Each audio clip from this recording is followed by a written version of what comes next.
Welcome to Once Upon a Year, where history slows down and every detail drifts by like a passing cloud. This is your invitation to unwind, close your eyes, and let the quiet echoes of the past lull you to sleep. If you're enjoying the journey, tap like, subscribe, and let us know in the comments where you're listening from. Now, let's begin. Close your eyes. Imagine a flickering jukebox in a roadside diner, its light dancing on white tile. It's 1955, the year teenage voices found a new pulse. The air is thick with the scent of coffee and fried potatoes, and somewhere in the corner, a young woman hears Elvis for the first time. She doesn't know it yet, but the hum of something new is stirring beneath the surface. Quiet, but persistent. Let's drift back to that moment together, to the gentle beginnings of a sound that will soon echo far beyond these walls. Memphis, Tennessee, 1955.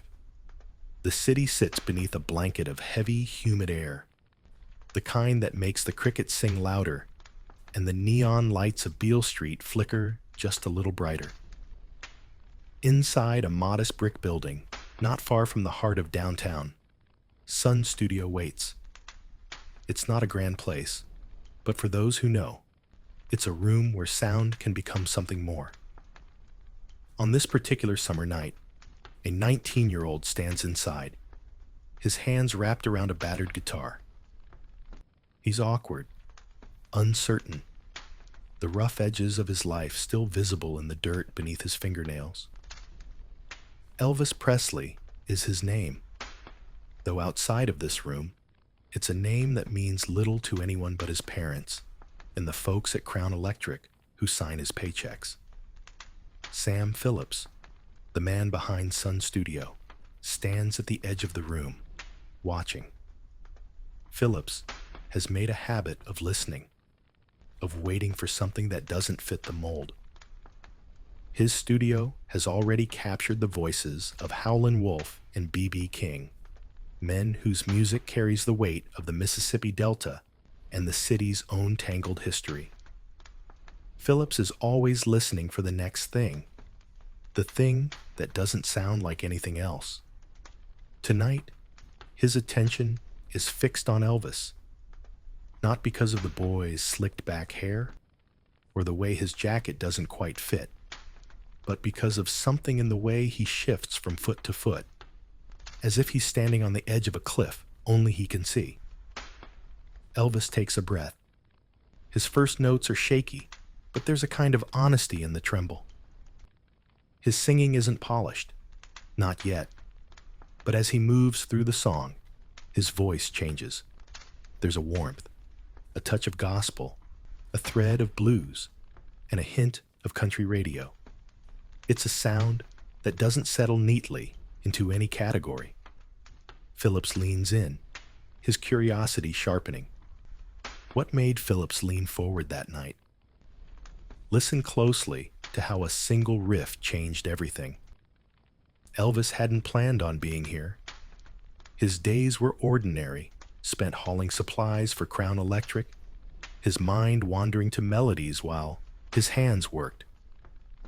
The Presleys lived in a small house, enough for 3 people and a handful of dreams. At night, Elvis would sit on the porch, guitar in hand, playing the songs he'd picked up from church services, radio broadcasts, and the music that drifted in from the street. Born in Tupelo, Mississippi, he grew up surrounded by gospel sung in clapboard churches, the mournful echoes of blues drifting up from the Delta, and the lively pulse of country music on the radio. These sounds wove together, shaping the young man who now stood in Sun Studio, uncertain but hopeful. Sam Phillips, for his part, had a vision. He once said, "If I could find a white man who had the Negro sound and the Negro feel, I could make $1 billion." The words hung in the air, both a challenge and a wish. And here was Elvis, a living contradiction. His voice carried the ache and hope of black gospel and blues. Yet he brought something of his own, a softness from country music and a restless energy all his own. He didn't fit the categories that defined the Memphis music scene. He simply was. On this night, after a few unremarkable takes, something shifted. Elvis, relaxed during a break, started strumming his guitar and singing Arthur Crudup's "That's All Right." There was no grand plan, just a spontaneous riff, playful at first, but the rhythm caught, bouncing between his voice and the strings. Phillips's attention sharpened. They recorded it. The take was rough, imperfect, but alive. "That's All Right" was no longer just a blues song. It was something new, something that made people stop and listen. When Dewey Phillips played the recording on his Red Hot and Blue radio show, the response was immediate. Phones rang off the hook. Listeners wanted to know who the singer was, what he looked like. Dewey played the record again and again, holding back Elvis's race until asked. Some listeners assumed he was black, which only deepened the intrigue. The sound was unfamiliar, a blend of gospel, blues, and country, but it was more than the sum of its parts. It was a crack in the wall that separated genres, a sound that made people question what music could be. Elvis's music didn't fit the molds people were used to. It wasn't the hillbilly music of barn dances, nor was it the pure blues of Beale Street. It was something in between, borrowing from each, but belonging to none. That first recording session didn't make Elvis a star overnight, but it started something that couldn't be undone. The song played in diners, on car radios, in the homes of teenagers who'd never heard anything like it before. The sound was new, but it felt like it had been waiting to be heard all along. Elvis's rise wasn't just about a new kind of music. It was about timing, about a city and a country on the edge of change. Memphis, in 1955, was a place divided by race, by custom, by the old ways of doing things. Segregation still cast its shadow over schools, neighborhoods, even the music charts. Everything had its place. But Elvis's sound ignored those boundaries. It borrowed freely, sometimes without acknowledgement, from the black musicians who had shaped the city's musical identity. His music didn't ask permission. It simply moved forward, carrying pieces of gospel, blues, and country into a new space. The reaction was complicated. Some saw Elvis as a bridge, a way for black music to reach white audiences who might never have listened otherwise. Others saw him as an imitator, a young man reaping the rewards of a sound that wasn't truly his. But for the teenagers listening late at night, none of that mattered yet. What mattered was how the music made them feel. Restless, alive, ready for something new. The story of "That's All Right" is the story of a moment when everything seemed possible. The song wasn't perfect, but it didn't need to be. It was a beginning, the first ripple in a wave that would soon sweep across the country.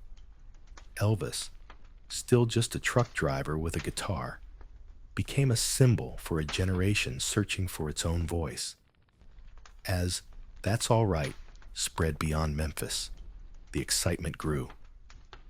The song traveled from radio to jukebox, from city to countryside, carried by word of mouth and the quiet thrill of discovery. The world outside Memphis was listening, even if it didn't know what it was hearing just yet. The music found its way into the routines of daily life, echoing in small-town diners and late-night dances, in the spaces where teenagers gathered to dream of something bigger. The sound that was born in Memphis didn't just change the music charts. It changed the way people thought about music, about race, about possibility. It challenged the idea that everything had to stay in its box, that the world couldn't shift beneath your feet. For the young people hearing Elvis for the first time, it was a glimpse of a world that felt larger, a world where you might find your own place if you listened closely enough. Somewhere, a teenager sits in a quiet bedroom, the radio humming softly in the background. The songs that fill the air are familiar, comforting, but something new is coming, a sound that will soon belong to them. The world is about to feel different, even if they can't quite name it yet.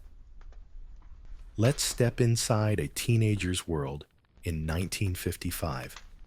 One that's quieter than the images you might find in old advertisements, but more restless than it looks on the surface.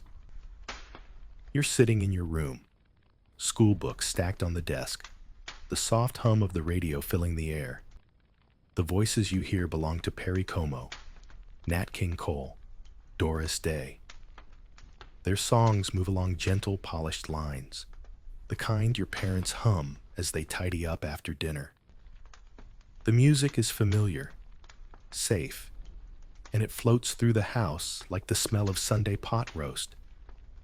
Your days are built on routine, school bells in the morning, family dinners in the evening, maybe a part-time job, or chores squeezed in before homework.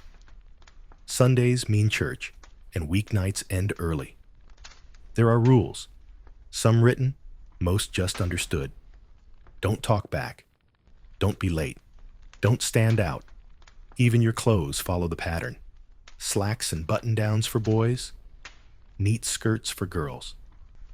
Everything in its place. Everyone behaving as expected. This was the reality for most teenagers. Orderly, predictable, and shaped by the priorities of parents who had lived through the Great Depression and World War II. Their memories were filled with hardship and uncertainty, and so they built a world meant to be safe and steady. Suburbs stretched out in careful rows, lawns trimmed just so, new cars glinting in driveways. The grown-ups wanted security, not surprises, and that sensibility filtered down into every corner of a teenager's life. But beneath all that comfort, teenagers felt a quiet restlessness. They hadn't lived through the same scars as their parents. Instead, they came of age in a time when prosperity seemed to settle over everything like a soft blanket. For the first time, kids had a little pocket money, nickels and dimes saved from allowances or small jobs. That might buy a soda, a movie ticket, or a song on the jukebox. It wasn't much, but it was enough to taste a bit of freedom, enough to imagine something beyond the boundaries of home and school. Still, for all the images of soda fountains and sock hops, most days were marked by sameness, and the space carved out for teenagers felt more like a waiting room than a playground. Turn on the radio in the early evening, and you'd find the same crooners, the same sentimental melodies, the same carefully curated playlists. These weren't bad songs. Far from it. They were smooth, comforting, and beautifully performed, but they belonged to another generation. They were the songs your parents already loved, and that was part of the problem. It was music handed down, not chosen. The airwaves were a patchwork of tradition, sewn together by people who had no reason to think you'd want anything different. Each song followed the same rules, refined, predictable, clean. Even the small acts of rebellion were muted. Maybe you rolled your sleeves a little higher, or wore your hair just a bit differently, but nothing too bold. The idea of expressing yourself, through music, through clothes, through movement, wasn't something most teenagers could easily imagine. The world offered comfort, but not much room for surprise. Still, If you listened closely, there was something else. A faint hum beneath the surface, like static between stations on the radio dial. A restlessness that didn't quite have a name. What happens when the static between radio stations suddenly crackles with something new? That longing for something different wasn't just personal. It was cultural, shaped by a country standing quietly on the edge of change. In 1955, the civil rights movement was beginning to gather force.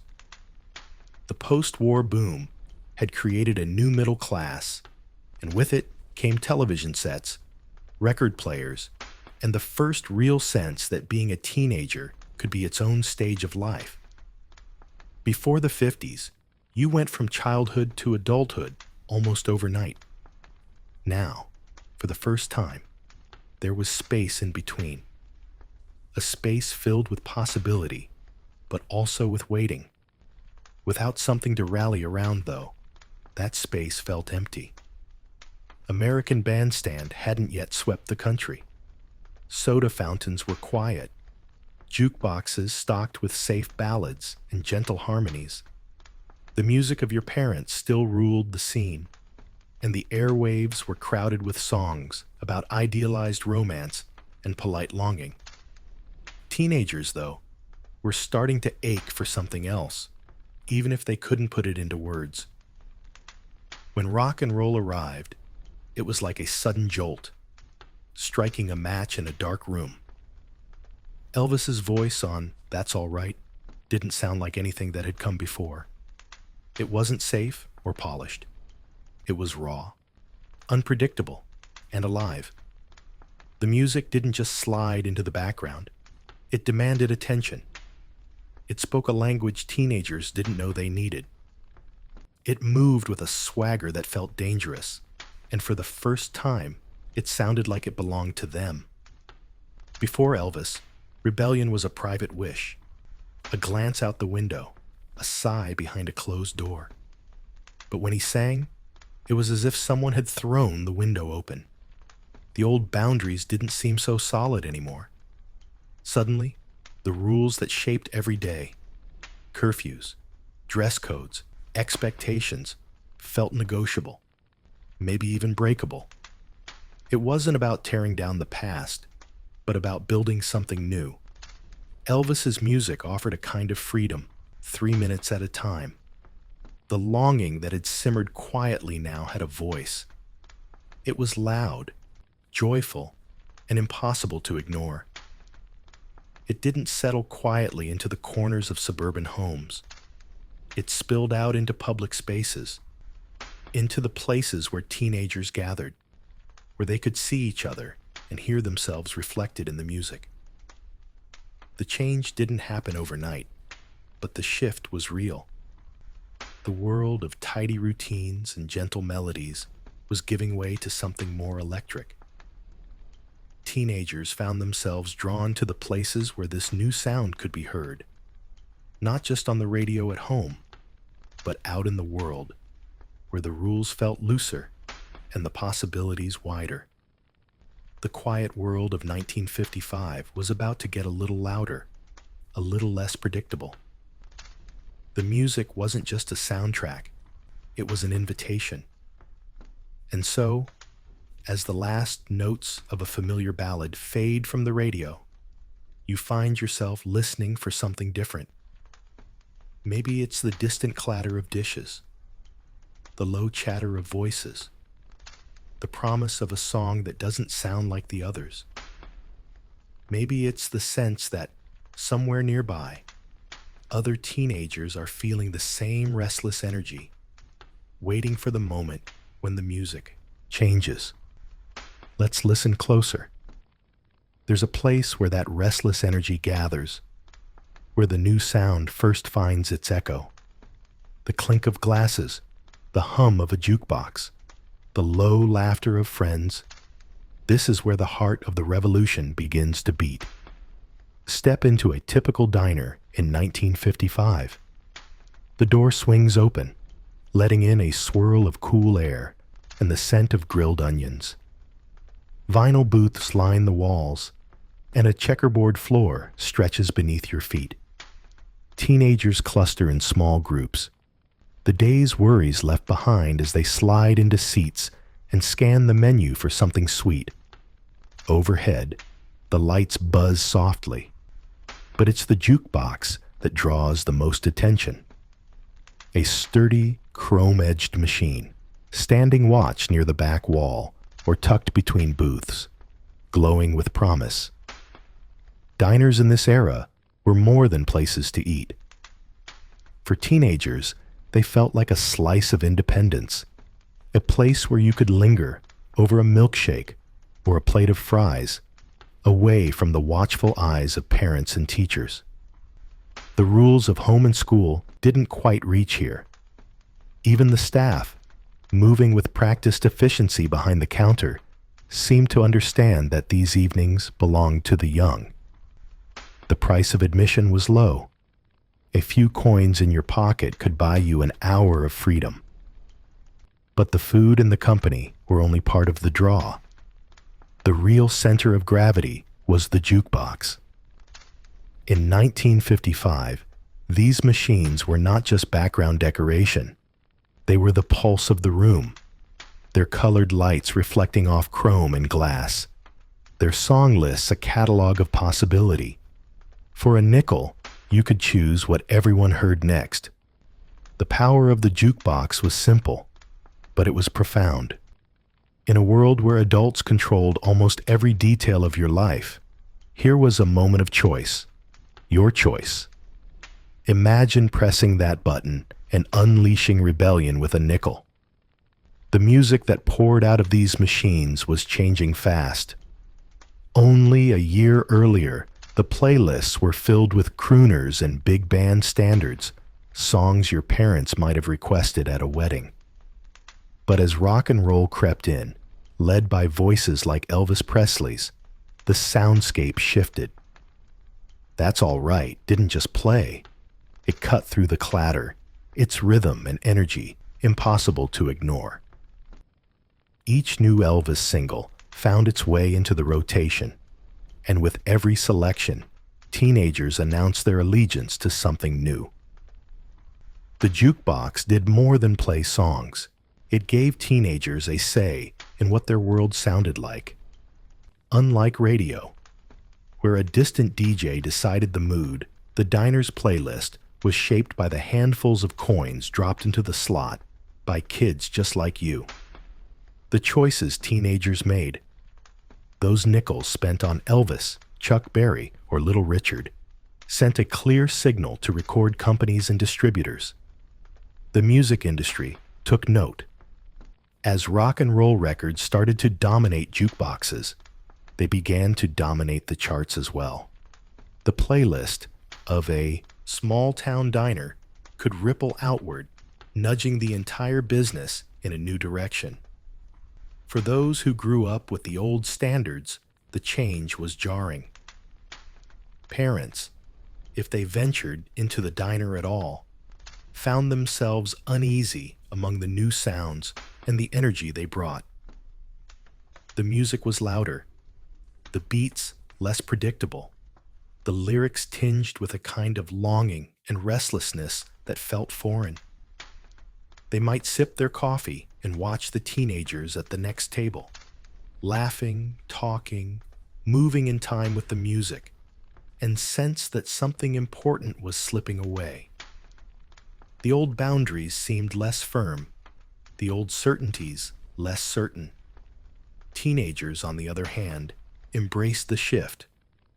The jukebox became a tool for self-expression, a way to claim space in a world that often felt rigid and prescribed.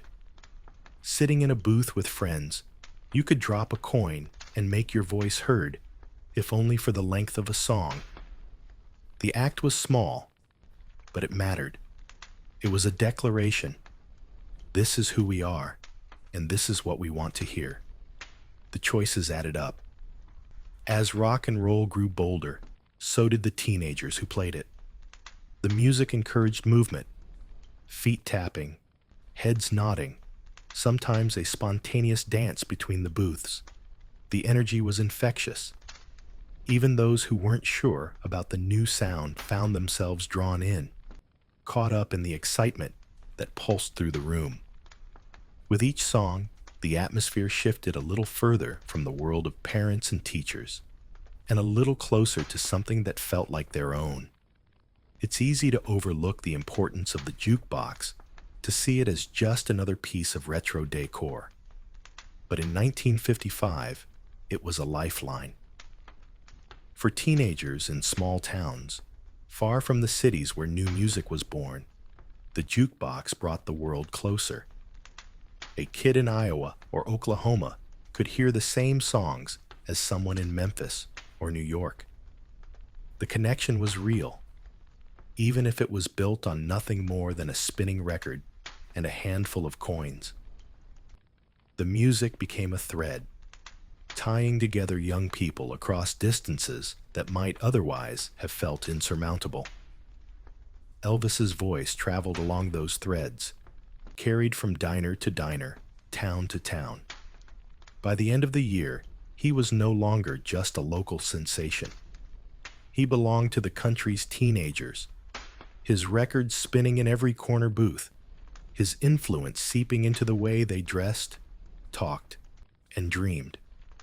The jukebox was the vehicle, but the real revolution was in the way young people took ownership of their own experience. They didn't just listen, they participated, shaping the world around them with every coin they dropped. The tension between generations was palpable. For some, the diner was a place of harmless fun. For others, it was a sign that the old order was under threat. The music was the spark, but the real fire was in the feeling it inspired, a sense that the world could be different, that the rules could change. The rebellion wasn't loud or violent. It was subtle, played out in the choices made at a jukebox, in the laughter shared over a basket of fries, in the way a song could make you feel both bold and understood. There's a quiet poetry in how it all unfolded. The revolution didn't begin with grand speeches or marches. It started in the ordinary moments, in small places, with small gestures. The jukebox gave teenagers a voice, and in doing so, it changed the culture. Each song played was a small act of defiance, a way of saying that the future would not look exactly like the past. The change was gradual, almost invisible at first, but it was real. And as the music echoed through diners night after night, it laid the groundwork for everything that would follow. The story doesn't end at the diner counter. The music that teenagers claimed as their own didn't stay contained within those four walls. It traveled, finding its way into new spaces, reaching new ears. It slipped through the cracks and into the living rooms of families across America, carried by radio waves and television broadcasts. There, in the most familiar and protected space of all, the sound would meet its greatest test, challenging not just the tastes of a generation, but the very fabric of daily life. Now, picture a quiet evening in 1955. The living room is calm, the lamps casting soft rings of light onto the neat patterns of the wallpaper. You stretch out on the sofa, a cold root beer in hand, expecting the familiar soundtrack of the day to wind down. The smooth croon of Sinatra, the gentle swing of Nat King Cole. The music is as polished as the ticking clock on the mantel, a background hum that reassures rather than surprises. But then, a new voice slices through the static. It isn't smooth or mannered. It lands in the room with a jolt, raw, unpolished, alive in a way that feels foreign and thrilling. The air in the room shifts. The music doesn't just play, it commands attention. For millions of American families, this was the moment Elvis Presley's sound entered their homes. It was not a gradual drift, but a sudden arrival, his voice, his energy, moving from the radio dial straight into the heart of family life. For teenagers, especially those who hadn't yet heard him in diners or over jukeboxes, it was a revelation. Here was something wild and new, something that felt like it belonged to them. The world outside, with its rules and routines, seemed to pause for a breath. But for parents who sat in those same rooms, that new sound felt less like an invitation and more like a warning. The radio had already started to blur the old lines. Once, stations kept music strictly sorted: country for rural listeners, gospel for Sunday mornings, R&B tucked away on late-night frequencies. But as the 1950s wore on, those boundaries grew porous. Small stations with limited playlists couldn't afford to be choosy, and the hunger for something different was growing. Elvis's records, rooted in gospel, blues, and country, slipped through the cracks, finding their way onto both black and white stations, into cities and small towns. He didn't fit neatly into any category, so his music settled everywhere. Radio was only the beginning. In 1955, television had become a fixture in American living rooms, a glowing box that drew families together each night. Variety shows, comedies, and musical performances filled the airwaves, offering a sense of comfort and predictability. For a while, television seemed like a safe haven, an extension of the living room's order, a place where the world outside could be filtered and softened. But the arrival of Elvis Presley on the television screen changed that balance. Elvis's earliest national exposure came not in 1955, but in early 1956 on the Dorsey Brothers stage show. But even before that, his performances on the Louisiana Hayride, a popular regional radio and stage program, were already sending ripples through Southern households. These shows didn't reach every living room at once, but word traveled quickly. By the time Elvis appeared on national television, anticipation had already been building. The country was ready, if not prepared, for what was coming. When he finally appeared on the national stage, it wasn't just his voice that drew attention. There was something about the way he looked. His loose jackets, open collars, hair slicked back, but never fussy. He seemed comfortable, unguarded, almost casual in a way that set him apart from the polished stars of the day. Then he started to move. The camera caught the restless energy in his legs, the quick, almost shy smile, the way he seemed to let the music pass through him rather than simply perform it. For teenagers, it was magnetic. For parents, it was something else entirely. In living rooms across the country, parents watched with a mix of confusion and concern. The music was louder, the rhythms unfamiliar, the whole performance somehow less controlled than anything they'd seen before. The old standards, songs about love and longing, sung with restraint, gave way to something more urgent. The boundaries that had once held firm began to feel shaky. Adults worried about what this new sound might mean, not just for their children's taste in music, but for their values, their behavior, the very order of home life. Television producers felt the pressure almost immediately. They faced a growing chorus of complaints and nervous questions. Was this really the kind of entertainment that belonged in American homes? Should families have to watch a young man twist and sway, his movements as much a part of the music as his voice? In response, producers tried to soften Elvis's image. Directors changed their approach, framing the camera to show only his upper body, especially during the most energetic songs. The Ed Sullivan Show famously broadcast Elvis from the waist up, as if a single camera cut could contain his influence.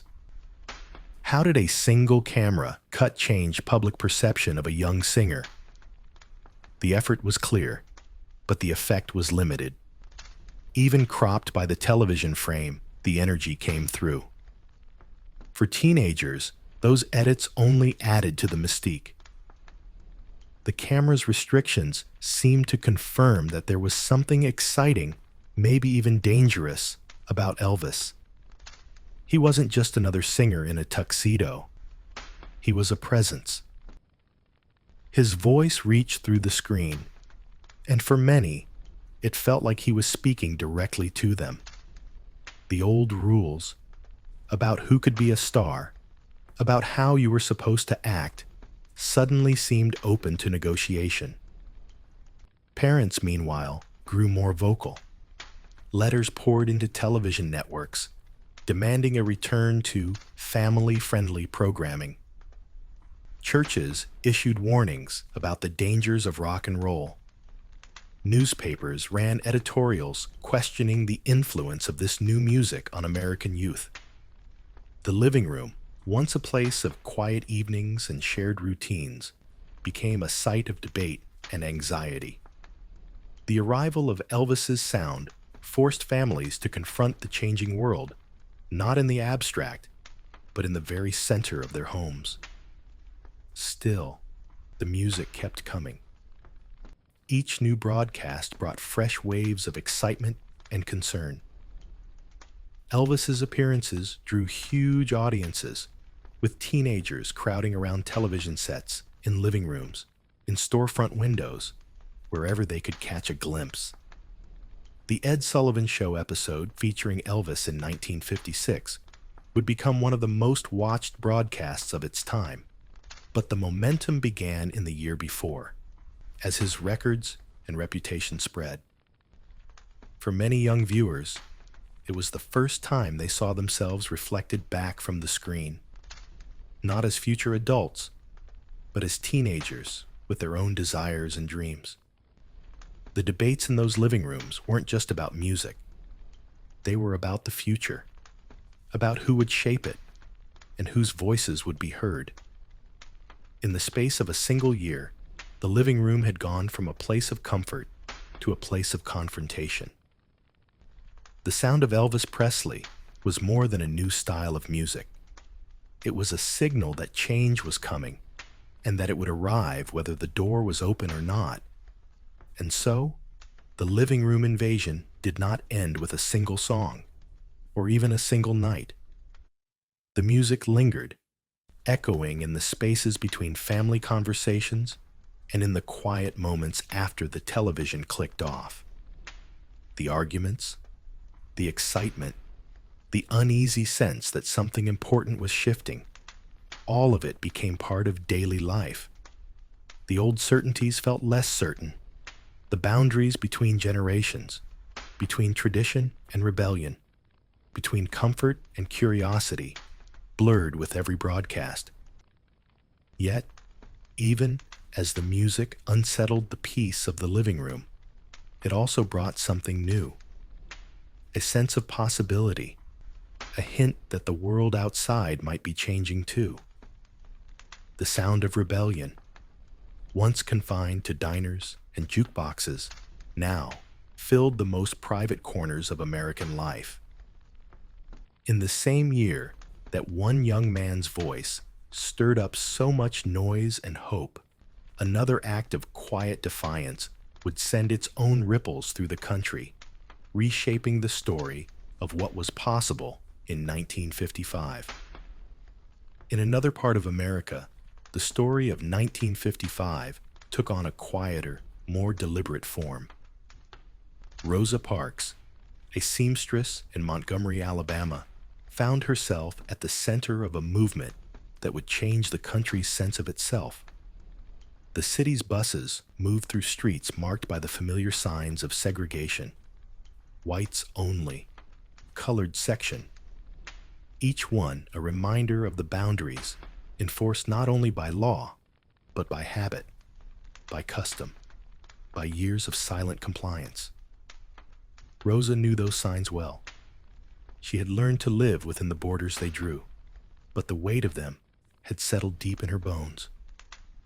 On December 1st, as winter crept into Alabama, Rosa finished her shift and boarded the Cleveland Avenue bus. She paid her fare and took her seat in the section set aside for black passengers. The ride was routine, the bus rattling over the same pavement as always. But when the white section filled, the driver ordered Rosa and 3 others to move. 3 complied, shifting further back. Rosa stayed where she was. The tiredness she felt that day was not just from work. It was a tiredness shaped by years of being told to get up, to give way, to accept less. It was a quiet exhaustion, the kind that settles in after a lifetime of giving in to rules that make no sense and offer no dignity. Rosa's refusal was not loud or theatrical. She simply remained seated, hands folded in her lap, eyes steady. It was a small act, but in that moment, it became something larger. Rosa Parks was not the first to refuse to give up her seat. Others had done so before, quiet acts of resistance that flickered briefly and then faded. But this time, the moment did not disappear. Rosa's arrest, her fingerprints inked onto police records, became a spark. The news traveled quickly, reaching the ears of local organizers who had been laying groundwork throughout the year. Men and women in the NAACP church leaders, community activists. The soil had been prepared by years of meetings, petitions, and local campaigns. Rosa's simple act landed in a place ready for change. The parallel to the cultural shifts happening elsewhere in 1955 is striking. While teenagers found a new sense of freedom in the wild pulse of rock and roll, Rosa's quiet defiance offered another kind of rebellion. Both were responses to boundaries, whether the invisible lines drawn by parents and tradition or the explicit restrictions of segregation. Both were about claiming space that had always been denied or controlled. In diners and living rooms, youth pressed the button on the jukebox and heard their own voices reflected back. On the bus in Montgomery, Rosa Parks pressed back against a system that had told her to move aside all her life. The days that followed her arrest were marked by uncertainty and tension, but also by a sense of purpose. The black community in Montgomery organized quickly. Meetings were held in churches and living rooms. Flyers circulated, calling for a boycott of the city buses. On December 5th, the Montgomery bus boycott began. It would last 381 days, a full year and more. For over 12 months, black residents refused to ride the buses. They walked to work, organized carpools, and supported each other in countless small ways. The boycott was not easy. It meant long hours on foot, lost wages, and constant threats. But it held. The city's bus system, once so rigid in its rules, became a symbol of something that could be changed. Throughout that year, the boycott became a test of endurance and solidarity. The city tried to break it with fines, arrests, and intimidation. Leaders like Dr. Martin Luther King Jr., then a young pastor, rose to prominence, helping to sustain the movement's spirit. But at its heart, the boycott was powered by ordinary people, workers, teachers, mothers, and fathers, who chose day after day to keep walking. Their quiet persistence was as powerful as any speech or protest. There is something about the way 1955 unfolded that makes these stories feel connected, even though they played out in such different arenas. Elvis's music rattled the windows of American culture, shaking up ideas about youth, race, and self-expression. Rosa's action on the bus was quieter, but no less disruptive. Both challenged the status quo in ways that could not be ignored. Both revealed a longing for change that had been building beneath the surface. It's important to remember that the civil rights movement did not begin with Rosa Parks. The NAACP and other organizations had been working for years, holding meetings, supporting court cases, challenging injustices both large and small. Earlier in 1955, the murder of Emmett Till in Mississippi had drawn national attention, exposing the brutality of racism to the wider public. Activists like E.D. Nixon and Joanne Robinson in Montgomery had been preparing for just such a moment as Rosa's. Her refusal to move was not an isolated act, but the opening of a door that many had been pushing against for a long time. Still, Rosa's choice carried a special weight. It was the kind of moment that crystallizes a movement. Simple, clear, and impossible to explain away. Her quiet strength inspired others to act, to risk, to hope. The boycott that followed did not just challenge one city's bus system. It signaled that the old order could be confronted, and with enough determination, changed. There is a temptation to see these events, Elvis's rise and Rosa's stand, as separate, unrelated stories. But in the context of 1955, they are threads in the same fabric. Both were about people refusing to accept the world as it was handed to them. Both were about making space for new voices, new dreams, and new possibilities. The energy that moved through jukeboxes and radio waves found its echo in the footsteps of those who walked Montgomery's streets day after day for more than a year. As the boycott stretched on, the nation took notice. News coverage brought images of empty buses and crowded sidewalks into homes across the country. The Supreme Court eventually ruled against bus segregation, and in December 1956, the boycott ended in victory. But the impact of that year went far beyond transportation. It showed what could happen when ordinary people refused to be moved, when they insisted on dignity and respect. 1955 stands as a year of quiet power, of voices rising, sometimes loud, sometimes barely above a whisper, but always insistent. It was a year when the boundaries of American life began to shift, not only through the noise of new music, but through the steady resolve of those who had waited too long for justice. Rosa Parks's decision to stay seated did not just change one city. It helped set a course for the nation. The world was not transformed overnight, but the direction was clear. As the calendar turned and the country looked ahead, the changes of 1955 lingered, shaping the way people thought about themselves and their place in the world. The year had seen rebellion in many forms, on stage, in song, and in the silent refusal to stand. Each act, whether loud or quiet, left its mark.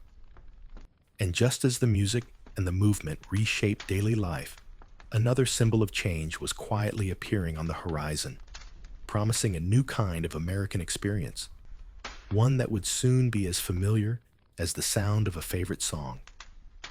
The story of 1955 didn't just play out on bus seats or in the wild pulse of a guitar. It also glimmered quietly in the glow of a new kind of sign, two golden arches rising above a roadside lot, promising something both novel and familiar. In Des Plaines, Illinois, a salesman named Ray Kroc stepped into the scene.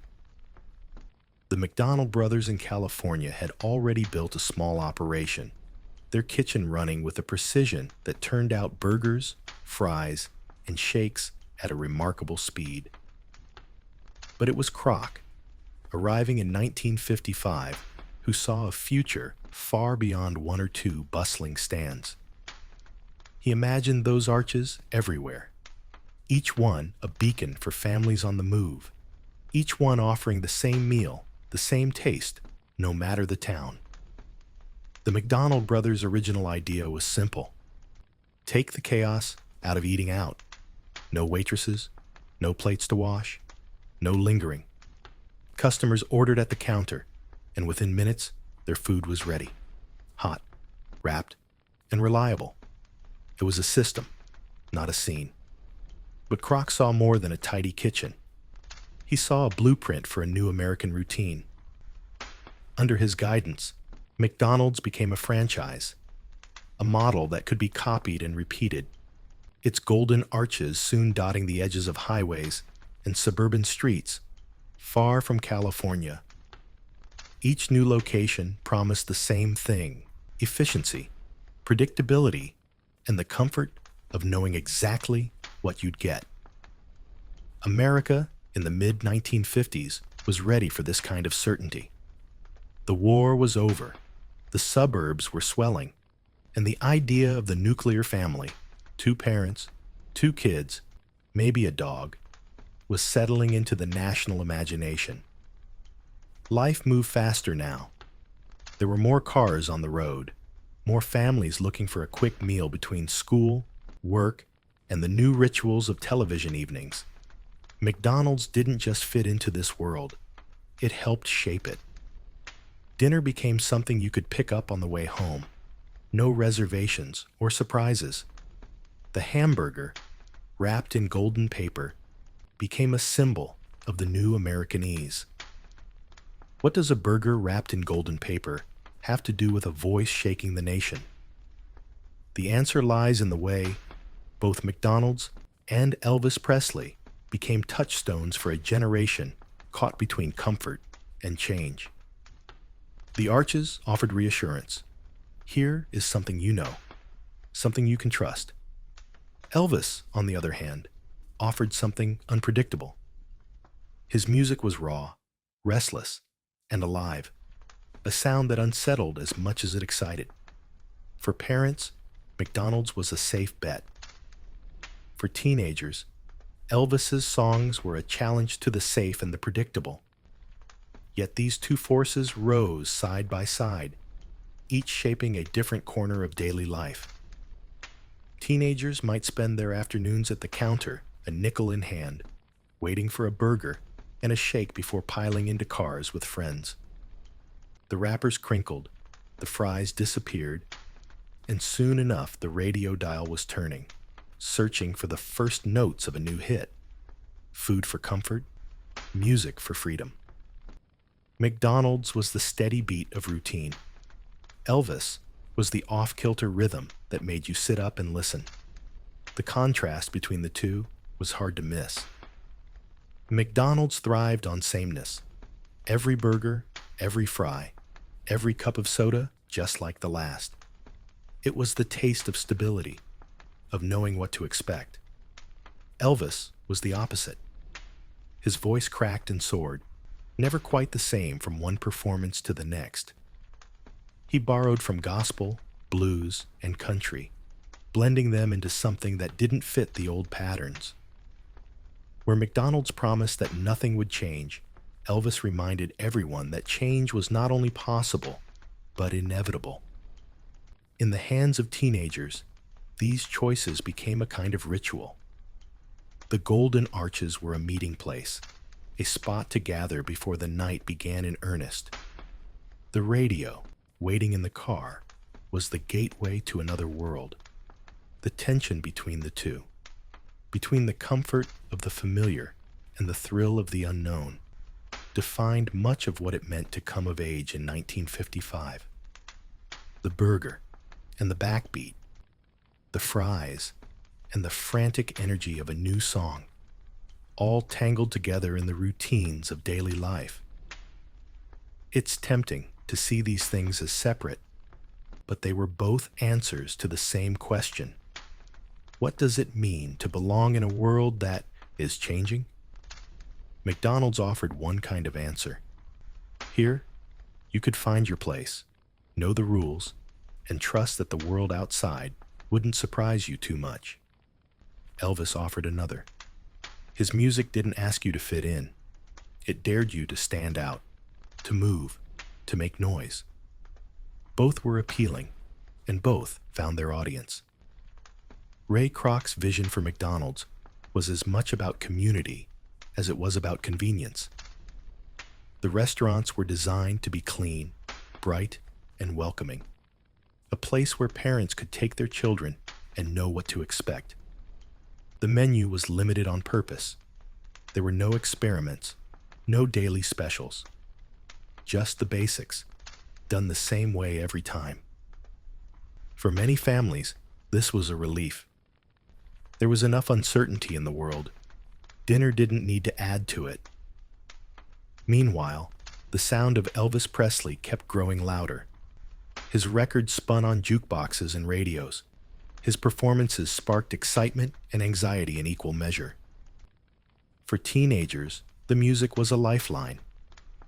It was something that belonged to them, not to their parents or teachers.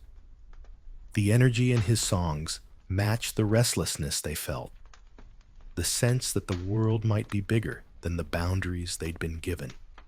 The two threads, golden arches and golden voices, wove through the year together.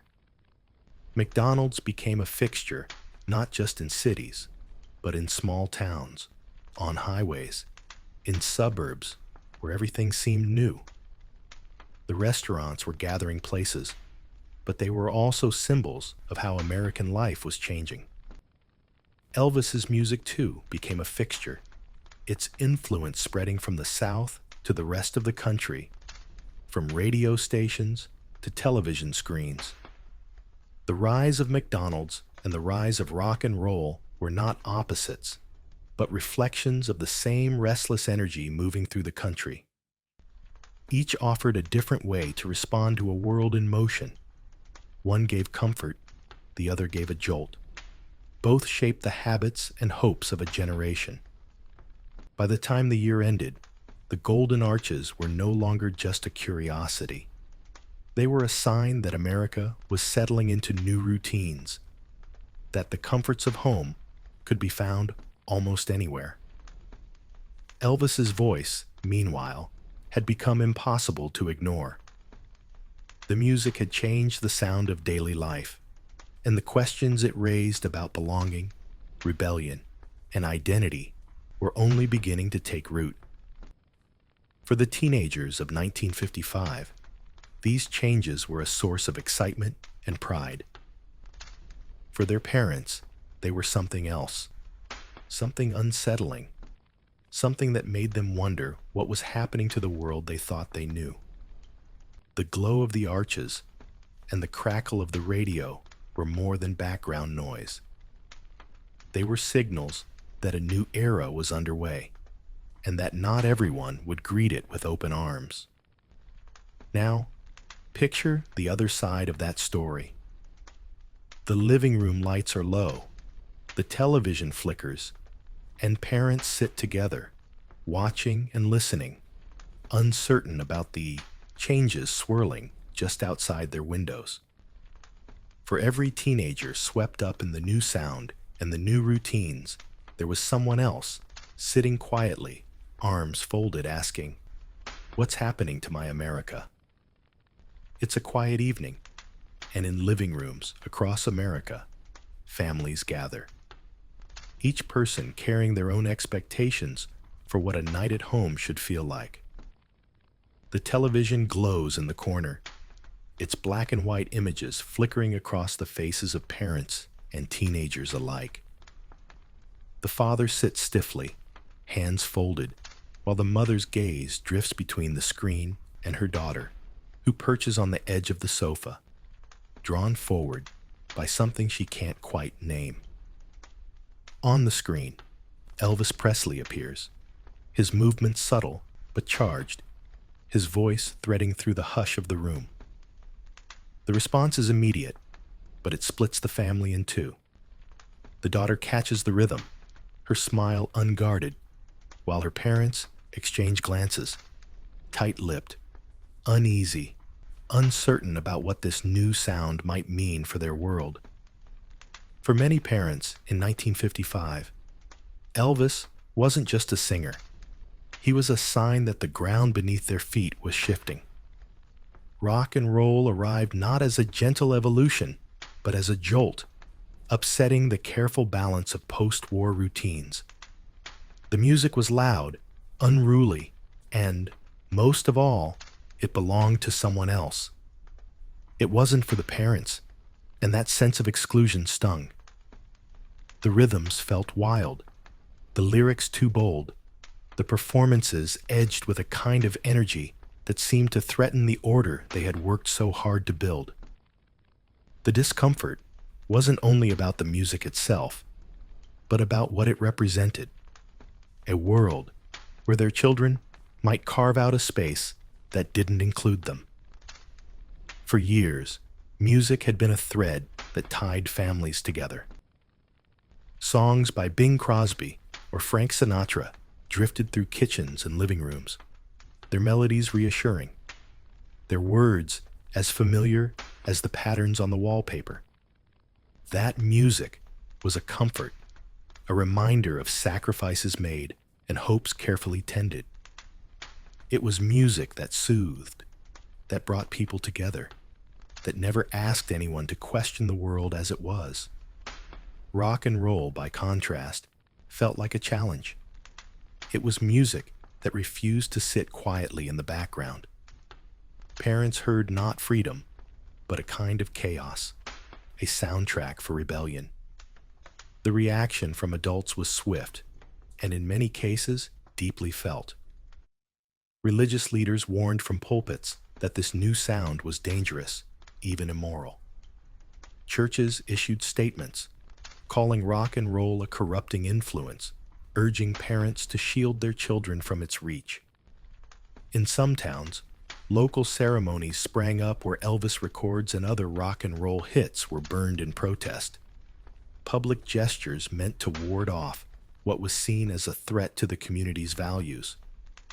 The sight of records curling and blackening in the flames became a symbol of the divide, a line drawn in the dust between generations. Schools joined in, banning certain songs from dances and posting chaperones at the edge of every event, watching for any sign that the music might be leading teenagers astray.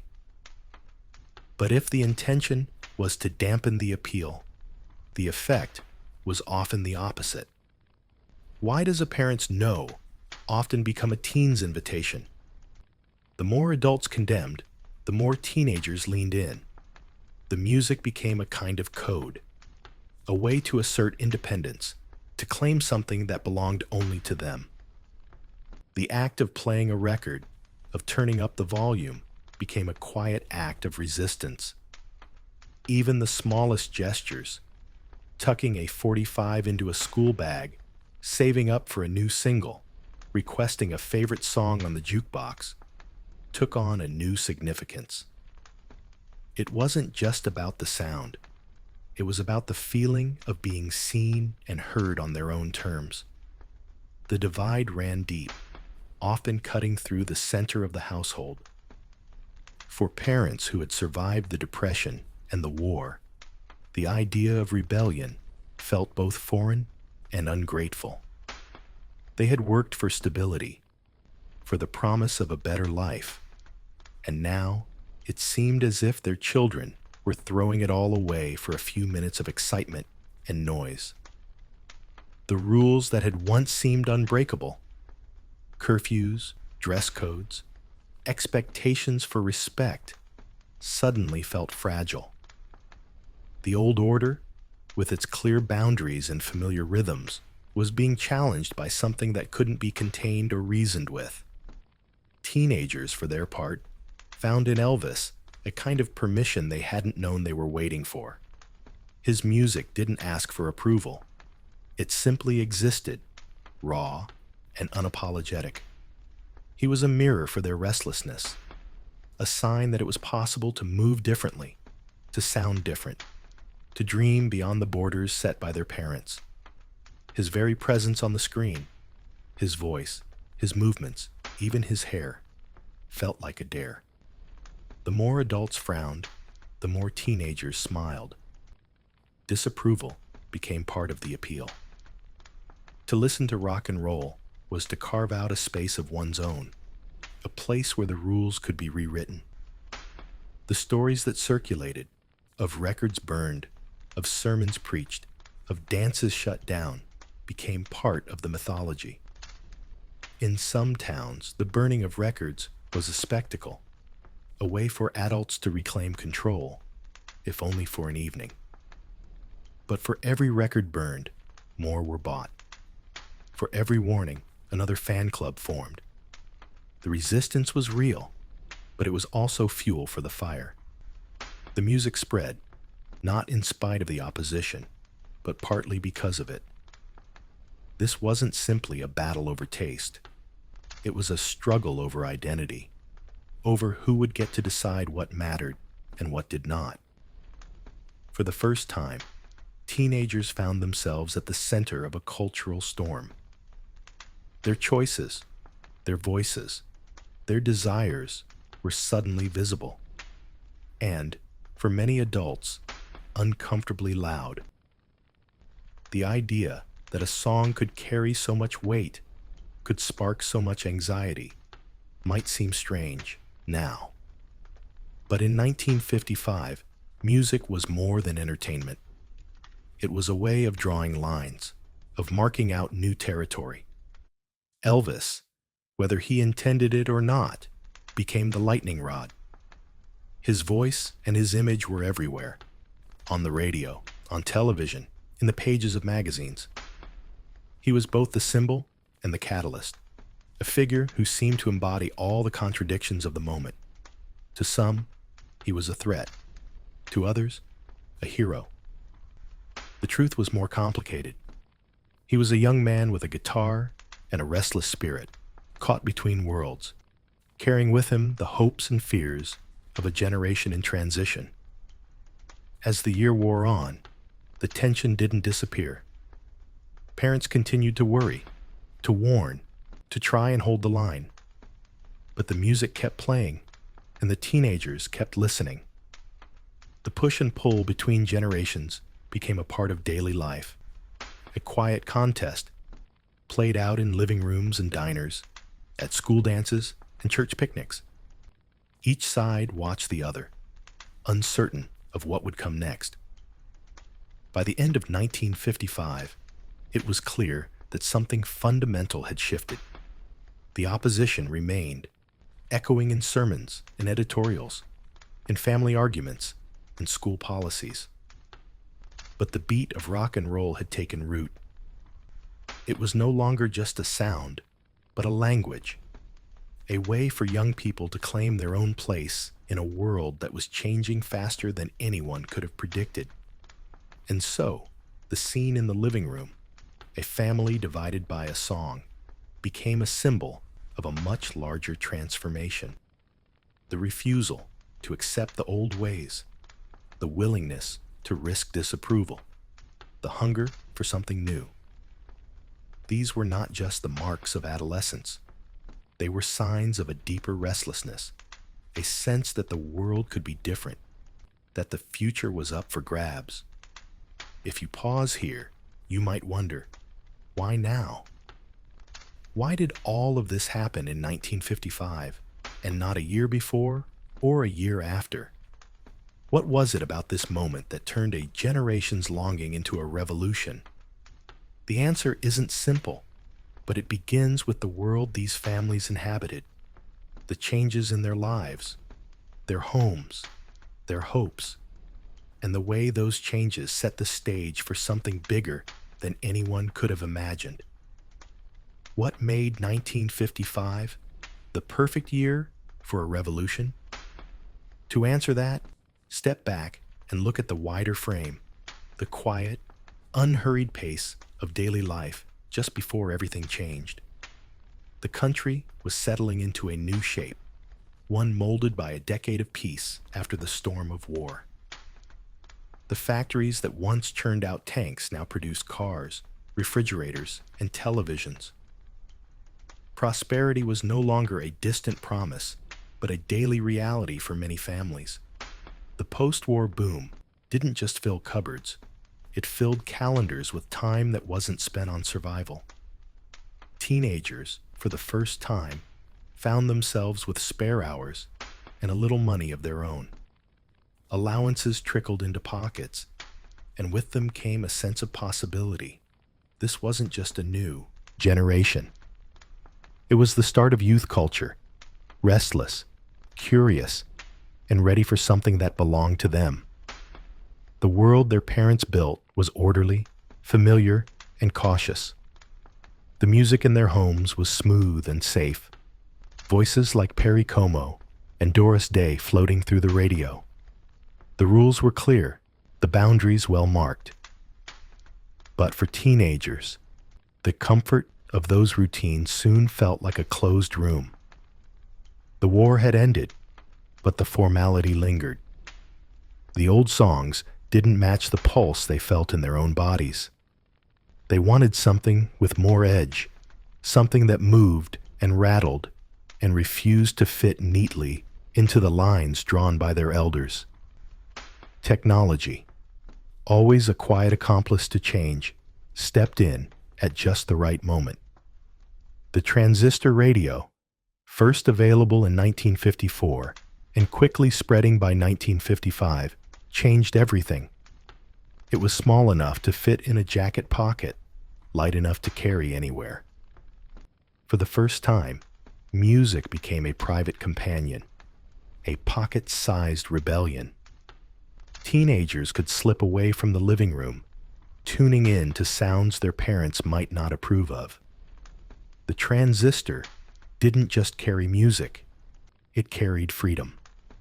Songs could travel to the bleachers, the back seat of a car, or the quiet corners of a bedroom after dark, out of reach of adult ears.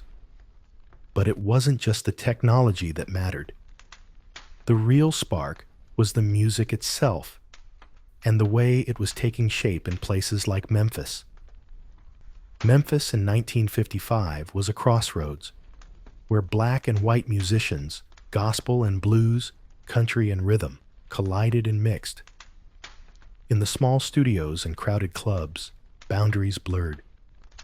Sam Phillips at Sun Studio listened for something new, something that didn't fit the old categories. He found it in the voices of young artists, Elvis Presley, Carl Perkins, Jerry Lee Lewis, who drew from every sound they'd ever heard and made something that felt urgent and new.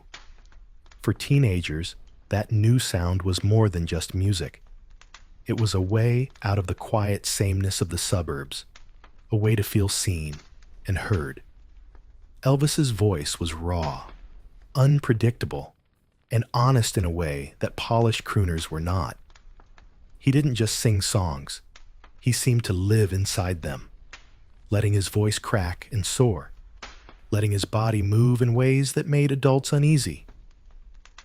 The music wasn't safe or polite.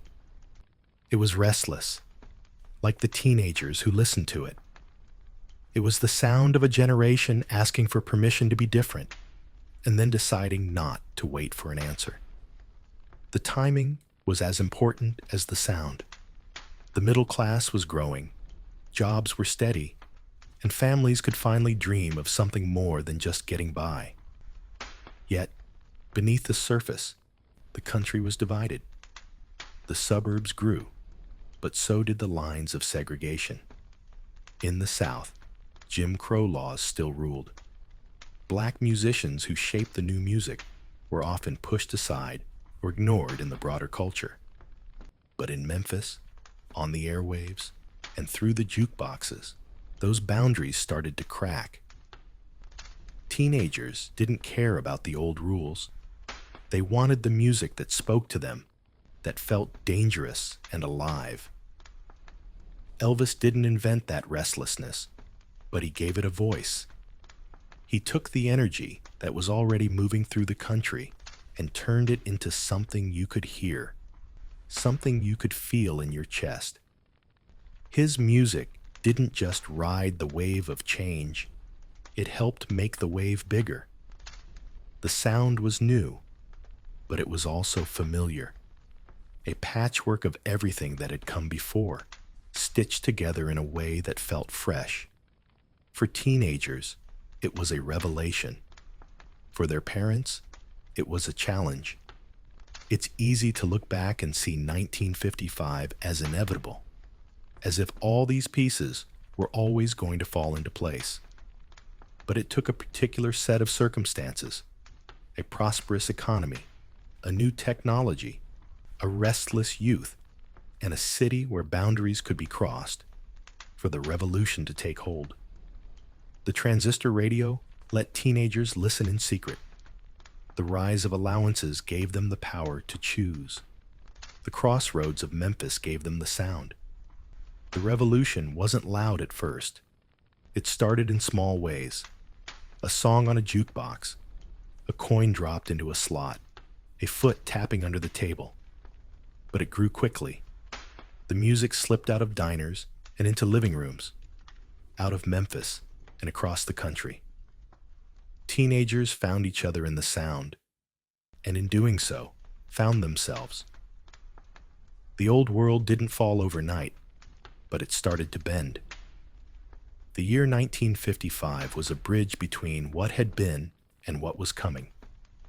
It held on to the habits of the past, but it also let in the first notes of something new.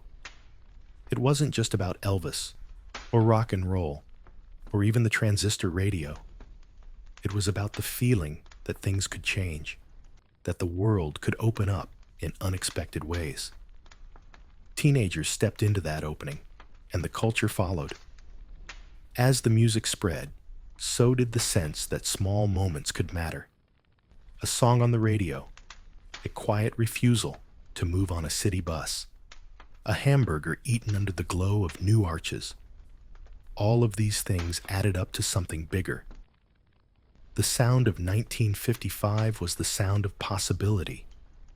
The low hum before the world learned how loud it could be. The echo of that year didn't fade. It kept moving, stretching farther than anyone could have guessed at the time. The changes that began in those small, ordinary places, diners, living rooms, city buses, set off ripples that would reach far beyond the boundaries of a single year. The sound that started in Memphis didn't stay put. It grew, carried by radios and records and restless hearts, shaping what came next. Change rarely arrives all at once. Sometimes it begins as a faint vibration, barely noticed. A single chord, a small decision, a voice that wavers before it steadies. The story of 1955 is not just about what happened in that year, but about how its quiet beginnings sent ripples outward, touching places and people, far removed from that first trembling note in Memphis. The force of that moment did not stay confined to the diners and living rooms of its birth. It moved quietly at first, and then with growing confidence, shaping the world in ways that could not have been imagined by those who first heard it. Consider what happened as those first notes of rock and roll left the South. By the early 1960s, the energy that once seemed so local had become international. In England, a group of young men listened to the radio, picking up the distant signals of American music. The Beatles, still teenagers themselves, found in Elvis Presley a kind of permission, an invitation to try something different, to be louder, to let their hair grow, and their music break through old boundaries. As John Lennon famously reflected, hearing Elvis was a revelation, a moment that made the world seem bigger and more open. The British invasion that followed was not just a wave of new bands. It was the return echo of what had started in Memphis, amplified and transformed. These musicians took the raw energy and promise of early rock and roll and sent it back across the Atlantic, reshaping American music and culture all over again. In garages and clubs from Liverpool to London, young people found themselves caught up in the same restless current, their own voices now part of the growing tide. The ripple did not stop at music alone. In the United States, the sound that had once been dismissed as a fleeting fad became a backdrop to some of the country's most significant moments of change. The civil rights movement found its own soundtrack in the music of the era. Songs that echoed with longing and defiance provided a kind of fuel for those who marched and sat in and spoke out. Bob Dylan's words, carried along by the same electric current that had once powered Elvis's guitar, became anthems for a generation that wanted more than just entertainment. They wanted justice, dignity, and a new sense of belonging. The music became a way to say what could not always be spoken aloud, to share hope and hurt and the stubborn belief that things could be different. In both of these moments, the British invasion and the rise of protest songs, the essence of 1955 remained. It was the idea that a song could be more than just sound. It could be a spark. It could be a way to gather, to resist, to imagine a world just a little freer than the one you'd been handed. The music did not tell people what to do, but it gave them the sense that something else was possible. It was a companion to courage, a steady beat beneath the uncertainty of change. The influence of that year also seeped into the everyday. Fashion shifted, shedding the careful uniformity of the early 50s for something looser, more expressive. Sideburns and untucked shirts, leather jackets and blue jeans. These were not just style choices, but quiet acts of rebellion. Small ways of signaling that you belong to the new world, taking shape. Even the way people spoke changed. Slang, once reserved for the fringes, moved to the center. Words and phrases that felt casual, easy, and a little dangerous became the new common tongue. The world tilted, just a little, toward the side of those willing to take a risk. As the decades moved on, the sound that was born in Memphis did not simply disappear into nostalgia. It adapted, splintered, and reformed. Rock and roll gave way to new genres, folk, punk, metal, hip-hop, but the thread remained. The idea that music could be a force for change, that it could give voice to longing and anger and hope, persisted. In every new style, there was an echo of that original insistence. Do not accept the world as it is. Make your own noise. Find your own rhythm. The reach of these ripples extended even further, sometimes in ways that were unexpected. In countries where freedom was tightly controlled, the music found its way in. In Soviet Russia, Western rock records were copied onto discarded X-rays, pressed into bone records that teenagers passed hand to hand, risking punishment for the chance to hear the forbidden chords. In South Africa, rock and roll became a quiet companion to those who resisted apartheid, a reminder that somewhere, someone else was also refusing to be silent. The music traveled not just through radio waves, but through the stubborn determination of those who wanted something more. What began in 1955 was never just about entertainment. It was about the possibility that small things, a song, a dance, a refusal, could matter.